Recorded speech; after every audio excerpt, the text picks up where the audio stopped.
என்றார் குன்றுகளாக குணமலைகளாக இருப்பவர்கள். குணமென்னும் குன்றேறி நிற்பார் வெகுளி கணமேயும் காத்தல் எரிது. ஒரு கணப்பொழுது அவர்களுக்கு கோபம் இருந்தாலும் உலகம் எரிந்து போகும். அதனால கோபம் வரும், வந்த வேகத்திலே மடியும் வர்றதையும் கொடுத்துட்டு போயிடுவாங்க. அந்த மாதிரி இப்போ கிடைக்கிறது. சரி பரவாயில்ல போனார். இப்போ ராமன் வந்தான் ஆஞ்சநேயர் இடத்துல. ஆஞ்சநேயன் வந்து இப்போ கை கட்டிட்டு பெருமான் முன்னால அறுவர் அடிகளார் மாதிரி அப்படி கை கட்டிட்டு முன்னால நின்ன உடனே ராமன் கேட்டான், இதுவரைக்கும் என்னுடைய அம்புகளுக்கு இப்படிப்பட்ட ஒரு தோல்வியை நான் கண்டதில்லையே, எப்படி என்னுடைய அம்புகள் உன்னிடத்திலே தோற்றதுன்னார். அப்பத்தான் ஆஞ்சநேயன் சொன்னான், பெருமானே, உங்களுடைய நாமத்தின் சக்தியை நான் கடல் தாண்டும் போது உணர்ந்து கொண்டேன். கடல்ல தாவி போய்கொண்டிருந்த போது உங்களுடைய ராம நாமத்தின் சக்தி எப்படிப்பட்டது என்பதை தெரிந்து கொண்டேன். எவ்வளவு பெரிய தடைகள் வந்தாலும் ராம நாமத்தை சொன்னால் தடைகள் அகன்று விடுன்னு சொன்னேன். எனவே ராம ஜபம் பண்ணிட்டு இருந்தேன்னு சொன்ன போது அப்படியே ஆஞ்சநேயரை கட்டி தெளிவி கொண்டாராம். அப்படி அந்த தடைகளை எல்லாம் தாண்டி இப்ப போறார். நேரம் ஆயிடுச்சு.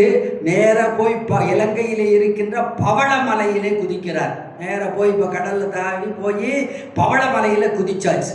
அந்த பவளமலையில இருந்து இலங்கையை பார்க்கிறார். பக்கத்தில் வியந்து போகிறார். இப்படி ஒரு நகரமா?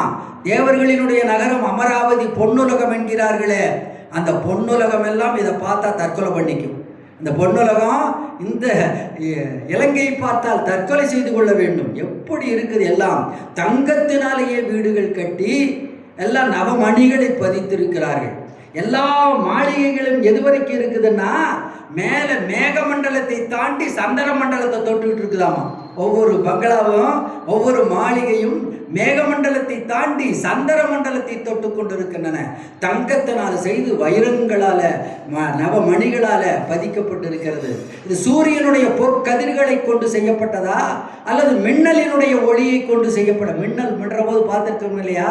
எத்தனை வாட்ஸ் கணக்கிட முடியுமா மின்சாரத்தை? அந்த மின்னலின் ஒளியை கொண்டு செய்யப்பட்டதா, சூரியனுடைய பொற்கதிர்களை கொண்டு செய்யப்பட்டதா?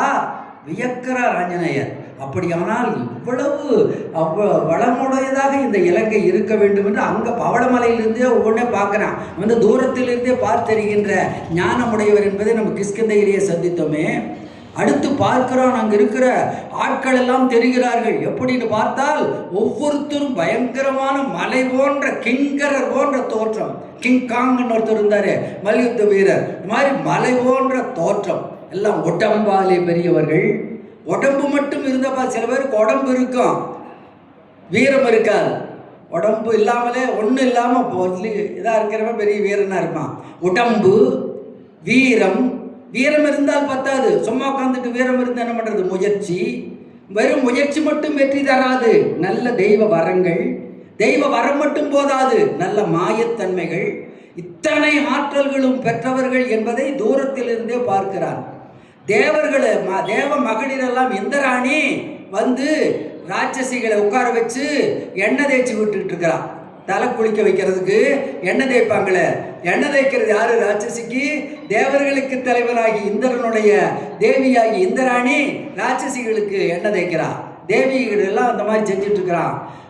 ராட்சசனுடைய அந்த வேஷ்டிகளை எல்லாம் ஆடைகளை எல்லாம் இங்கே வந்து தேவர்கள் துவைச்சு போட்டுட்டு இருக்கிறான். தேவர்களுக்கு ஆடைகள் துவைக்கிற வேலை, தேவியர்களுக்கு ராட்சசிகளுக்கு வேலை செய்கிற வேலை எல்லாம் பார்த்து வியப்படைகிறான். இப்படிப்பட்ட ஒரு நாடு, இப்படிப்பட்ட ஒரு வளமுடைய இந்த நாட்டினுடைய அரசன் இப்படி ஒரு தவறை செய்து வீழப்போகிறானே என்று அவனுக்காக ஆஞ்சநேயன் பரிதாபப்பட்டு கொண்டே அப்படியே பார்த்து கொண்டே வருகிறான். இனி இந்த நாம கடலை கடந்தது பெரிய காரியம் அல்ல, இந்த நகர் காவலை கடப்பது அரிது. நகர்காவல் பெருங்கடல் கடப்பது அரிது. மாநகர காவல் அப்படிங்கிறானே, மாநகர் திடீர்னு பார்த்தா மாநகர காவல் பெரிய போலீஸ் பட்டாளமே வந்து நிற்குது.